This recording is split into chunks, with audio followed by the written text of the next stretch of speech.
All right, welcome to today's episode of Tycoon. Can't really see that good, but it's there. I was at an event this past weekend, all brokers, bankers, capital people, operators for apartment buildings, things like that here in San Diego. And someone did ask me, they were like, "Hey, Vic, if you could start over and you were 20 years old, what would you do different?" And I was like, "I'll be honest with you, I probably would have got it started very heavily raising capital." I started off on the deal side as an acquisitions guy. I started off looking for deals because that's how we all start when you think real estate. I'm going to go find a deal, which you should. The number one skill you need in real estate is to be able to find a deal, period, right? Whether you have money or not. But what I would have gotten good at was I would have realized that raising capital itself is a skill.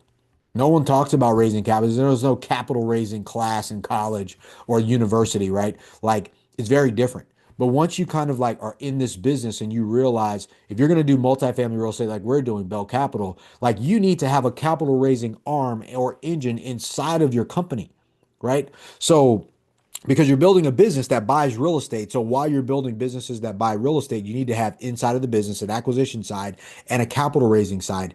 I didn't realize that. That's why you hear a lot of people say, well, if you have the best deal, the money will show up. That's kind of bullshit. I know when I had the best deal, I showed up to every person that I thought had capital who could partner with me, which is how I got started and what I still do today. So if I could look back on my career, whether it's I'm 20, whether I'm 30, whether I'm 50, which is now, or whether I'm 60 or 70 years old. This number one skill that I think if I was starting over again at 20 years old, I would 1000% learn how to raise capital. I'd get with somebody like me who's already in momentum of finding the deals. We have access to capital, we have the relationships, things like that. And I would just go work for that person like I did with Bob and Jamie. I started working with them as a partner. I brought the deals, they partnered, but I took it upon myself to be like, dude, can I work in your office? Then I realized I'm not a good office guy, and I went back out to finding deals for our partnership. But what I would have done was spend more time in the meetings with them. When they went to bank meetings, when they sat down with investors and partners, when they sat down with capital partners, I wouldn't have taken it so lightly. I would have been like, "Can I go with you guys?" I did when it was time for to learn about real estate stuff, but I didn't because I thought the meeting with some of these other people, I didn't think they were going to accept me. So if you're just getting started, let's say you're 50, you could be 60 years old and still be worried about raising capital because when you were a kid, what were you taught? Don't beg for money, don't ask people for money, don't do business with friends and family. Well, hell, if you can't do business with the people who know you, who are you going to do business with? So, number one, make raising capital a skill. So, what do you need as a skill for raising capital? Number one, you need sales skills. You need to understand, and when I'm saying sales, I'm talking about how to promote, how to present yourself, how to present your deal, how to talk about what investors want to hear, which means you got to be understanding, especially sales, because sales is really a questions and answers game. The more questions I ask, the more I stay in the pocket long enough to get to the answers. Now I can solve that person's problem, right? If I go, hey, how liquid are you? Man, we have 500 grand. Awesome. What are you investing in currently? Have you ever invested in real estate? Yeah, we have. How was that experience? It was a great one. Good. So, what made you interested in thinking about investing with Bell Capital? We saw your stuff online. We liked you. We met you at a conference. You seemed like a straight up guy. We wanted to see what you had to offer and kind of go over that. Good, good, good. So, do you have a portfolio now? Yeah, we do. Got it. Um, how much are you looking to invest out of the 500,000 you have liquid? Well, maybe about 200,000. Got it. So, what's important to you? Cash flow, long-term appreciation, tax benefits. Probably the cash flow. We like cash flow. Doesn't need to be a lot. We won't live off of it. We have a business. Second, we like the tax benefits. Great. Good. What questions did you have for me? I want to see how this works. That's a sales conversation because that is the qualifying part of sales. If you can't ask the right questions and stay long enough to get an answer, so you can put the person on the right investment opportunity. Let's say we had a deal and it was a short-term deal and it's debt only, right? Because you don't really get the tax benefits of just being a debt investor where you're just lending money to a person. You're going to get taxed on that because it's taxed as earned or ordinary income, right?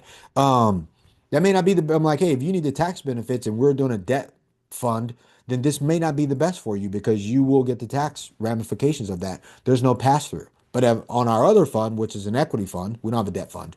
But I'm just using this as an example. Stick with me. We have an equity fund. You will, as you will get a K1, you are a partner, right? You'll be a limited partner in the deal. We're the general partners, and we are doing the pass-through K-1 of the tax benefits to our limited partners. You get all the benefits of being a partner. So that's going to be a benefit to you. Again, that's the first thing. Next, there is cash flow in all of our deals. We're targeting a 5% return on the money, and it's going to be a 7 to 10 year hold. But my goal is within 5 years to go back, refinance the property, take out a portion of or all of your capital, give it back to you, which is also a non-taxable event, and then keep you in the deal so you continue to keep your percentage of ownership and continue to get that passive income until we turn around later and either refinance the deal again or we sell the deal. And at that point, we'll come up with whatever type of tax benefits we can, but you'll know in advance. Would that sound like something that makes sense for you guys? Yeah, it does. That's a sales conversation, right? You have to learn that though. And I know I ran through that fast. It's a mock deal, but you get the idea here. It's a qualifying part, then it's a Q and A. How can I help you? What do you need help with? And ask me any questions. And then you take what you learned and you solve that person's problems based on you qualifying them through a sales conversation with your answers. That's to the benefit of them if you have that as a product, right? So if you have that as an opportunity for them. But had I learned that early that that was really what was happening, I would have been a lot better off. And I'm sharing that with you. It's fast. Um, Rewatch this video again. But if you just learn that only, I'm looking to raise capital. I have a deal, I have an opportunity, and I'm not bothering people. I'm offering them an opportunity. I'm helping them get invested in an opportunity they would have never saw, right? I'm making them money. And then now I need to have the skill set that goes over and says, this is how I can help you and make sure that this is the right opportunity for you. Like, had I learned that early, had somebody was like, hey, dude, this is how this works. Raising capital is a sales game. You need to be in front of the right people. You need to learn how to ask questions and shut up long enough so you know that you can help them and then they know that you can help them and you guys can have a meeting of the minds, which I call an agreement.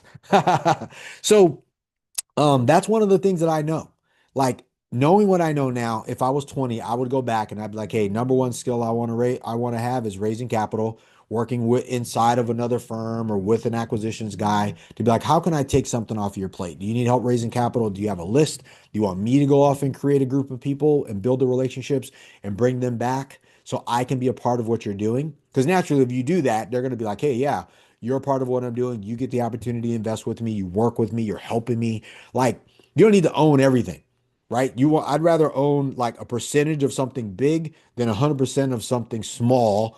And I also have 100% of the headaches that go along with everything too. So, but knowing what I know now, that would be the number one skill set. Yes, I will learn how to underwrite a deal. Yes, I will learn how to find deals. Yes, I will learn how to communicate with brokers, but I would use that to add on to the fact that I'm great at raising capital, which I am, right? I'm great at picking deals. I'm a deal guy first, right? Because I learned that first. But I also understand as being a deal guy how to communicate that opportunity with my investors. So I did it backwards. But knowing what I know now, I'd be great at talking to people with money. That is the biggest thing, and I'm still getting better at it. Talking to people with capital, if I stuck to that, I would have worked for a hedge fund first. I would have stuck with Bob and Jamie at Success Mortgage Investments.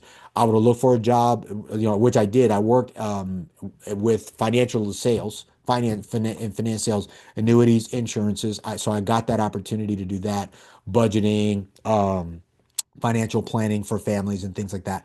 But outside of that, I probably would have done everything in my power to go to New York, work on Wall Street, work at a hedge fund, a private equity firm. Sometime I would have been involved at some level, shape, or form in investments. I would have done that early. And then I would have been exposed to the conversation of 50, 100, $200 million transactions and sitting in committees where they're asking for 50, 100, $200 million worth of commitments from investors over time, family offices, wealthy banks, life insurance companies. I would have learned how to raise capital. Now, you learn how to raise capital from retail investors because I know how to talk to you. You know how to talk to me. We're entrepreneurs, we're regular, everyday people, right? Most people that work at financial institutions and banks, they don't know how to talk to regular people. I was saying it earlier. I hear them talking. I'm like, dude, he's so smooth. I wish I was a little smooth. I'm so rough around the edges. Maybe they don't like me. But the reality of it is you got to be able to communicate to everybody on all fronts. And if you're from that world, a lot of times they don't want to talk to retail investors, people like me and you. They don't want to talk to the Marks and the Vanessas and the Victors and the Sharons of the world. They just don't. That's not their people, right? But that's what I learned how to do. So that's why it works for me and you. So, anyways, looking back, like I said, starting over, 20 years old, 40 years old, hell, 50 years old. I had to go back now and be like, dude, I need to get really great at raising capital, get great at educating my investors. And because I'm great at talking to my investors and my people who like, know, and trust me, because I continue to show up for them, I can share with them how I do my deals. And that is my ability to raise capital, right? So I hope this helps you. If you're wondering what would I do if I was starting over, what you should do if you're just starting, whether you're already, you could be a doctor, you still got to learn how to raise capital. You still got to go to your network, your peers, and go, hey, I'm a doctor. I'm one of you guys. I'm getting into real estate and I'm looking for potential investors. I'll learn, I'll educate myself, I work with Victor, or you're going to be sitting with me and you're going to know, like, hey, Victor's being transparent. He's sharing with me exactly what he does, the conversation he has to have to raise capital to find his partners. You're going to have to do the same thing, or you're going to partner with somebody like me, or you're going to talk to somebody on my team and know that we're taking our time, right, to do the right thing with you. Raising capital is really a transparency game. You share people, you show them exactly what you're doing, you show them why you're doing it, you find out what their needs are, and you meet those needs. That's it. End of story. Not really that hard. A lot of people struggle with it. But if you start there and it becomes natural for you, you will become a massive resource for anybody. Doesn't matter. AI will never take the place of you learning how to raise capital. Period. End of story. It's just not. So I hope that helps you guys. Stay with us. Keep watching Tycoon. But this is what I would do if I was starting over at 20. I would focus on honing my skills. One, raising capital for multifamily real estate deals. So you're also going to have to understand how the real estate deals work, or you're going to work with somebody like me who does. All right. So I hope this helps you. Let's get after it today. Like this video, share it, comment on the video. Let me know if you agree or disagree. I'm here for you either way, but let's get after it today. Boom.